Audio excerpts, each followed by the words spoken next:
So it is that time of year again. A lot of you are going to be going back to school. Myself, I'm going back to college. So in today's video, I'm going to give you some tips on how to balance school and football and some examples of how I did it when I was in school. Okay, so first thing that's really important to establish is, are you going into the school year in season or is it going to be during your off season? Here in Ireland, we play both winter and summer ball. I myself played for a club that played summer league. Our top divisions play summer league. However, I know that other leagues also play in the winter during the school year. So we'll take in season to start off with. In season, I would advise doing 3 to 4 football training sessions. Of course, your team training sessions are going to cover some of this. And going to the gym 2 to 3 times a week. Now, going to the gym obviously depends on your age. Have you gone to the gym before? The level that you play at? However, what I will say, if you're 13, 14, those gym sessions don't have to be in an actual gym lifting weights. Those can be push-ups or single leg squats in your room. So what we really have to focus on is how do we fit those 3 to 4 football sessions and 2 to 3 gym sessions into your schedule as a student if you're in school. First thing that's really important is we make sure we get a minimum of 8 hours of sleep every night. So that means we have 16 hours a day to go to school and get our training sessions in.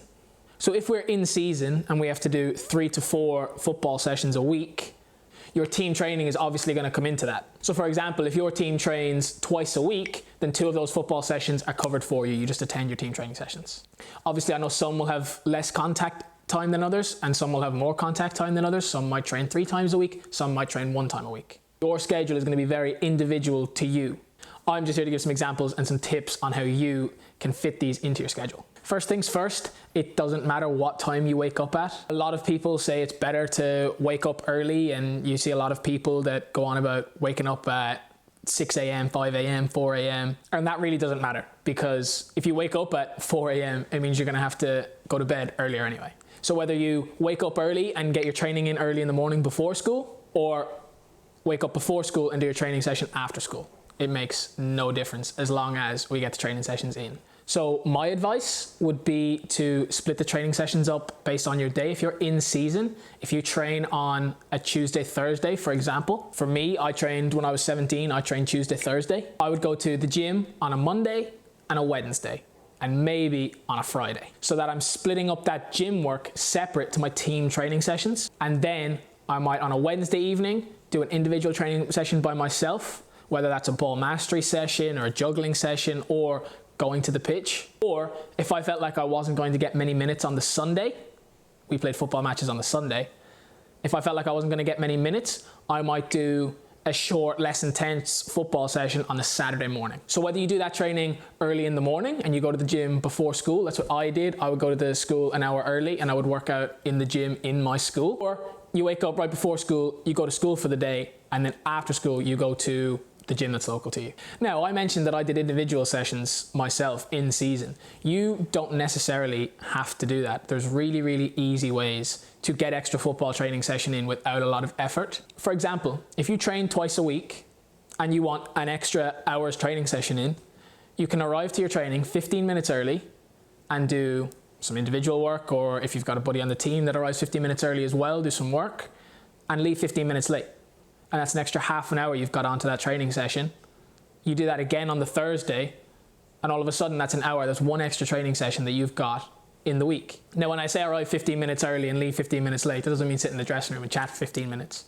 It means go out 15 minutes early, and if it's before the session, you can do rondos with your teammates or individual work. If you can do it by yourself, you can do it against a wall. And if you stay 15 minutes late, pull 1 or 2 of your friends on the team back and say, let's do crossing and finishing. Or if you're a left winger, let's do cutting in from the left-hand side and shooting. Really, really easy way for you to get a whole extra training session in without even trying. It's arriving 15 minutes early and staying 15 minutes late. And doing that twice a week, you've got an extra training session in without having to devote an entire hour of a separate day to it. So those are some examples and some tips of how I would manage my football and my school if I was in season. Now, if you're in off season, it's going to look a little bit different. For example, for me, I played summer league football. So my league was coming to the end of it right as I was coming back into school. So if you're in off season, that means you can put that extra little bit of load into your body because you don't have to worry about a game at the weekend. Now, again, this might be slightly different if you play on a a school team, for example. You might have a game midweek in the middle of school on a Wednesday. You might also train with the school team, and you can take this into account. But for example, I leave it out as you are having a complete off season. So in off season, I would advise training football maybe 4-5 times a week, maybe leaning more towards the 4 sessions a week side. And I would be in the gym maybe 3 or 4 days a week instead of the 2 to 3. Again, the gym depends on your age, your physical development, the level you play at, all those things. So one issue you might find with training in the winter is obviously the amount of daylight you have. So I would definitely advise, if you are trying to do off-season training in the winter, I would advise that maybe 2 of those 4 sessions are Saturday, Sunday, where you have the whole day off and you can go when it is sunlight. However, those other 2 can be when you get home in your back garden. It can be after school if you live in an estate with your mates. Or again, you can count those maybe 1 or 2 training sessions with the school team if you are playing. However, going to the gym 3 and 4 times a week means you will often have a double day of a training session and a gym session. And this is where that load that we talked about increases, because we're not trying to save our body. Your gym program will also look very differently with the extra days. Whereas in season, you might focus more on maintaining your power and maybe some prehab as well, especially to avoid injuries. In your off season is when you can go back into a strength block and build up that strength to then go into a power block in your preseason or when you start. And the same goes for your football training too.